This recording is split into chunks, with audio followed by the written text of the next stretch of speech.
isuk kuring mandi sebab ngajaga kebersihan awak teh penting. Saatos mandi biasana kuring ngerjakan tugas di imah.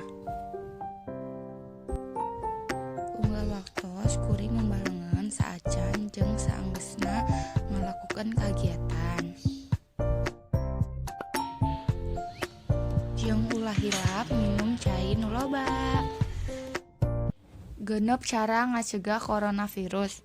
Anu kahiji ngahindarkeun salaman. Ngahindarkeun kontak fisik sabab leungeun bisa jadi tempat nyebarna virus. Kadua, ngahindarkeun daerah wajah sabab virus tiasa nyerang awak lewat mulut, irung, sareng panon anu rawan kana leungeun. Katilu, ulah make barang sarengan.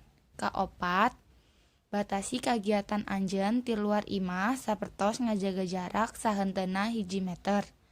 Kalima, bersihkeun barang ti imah anjeun.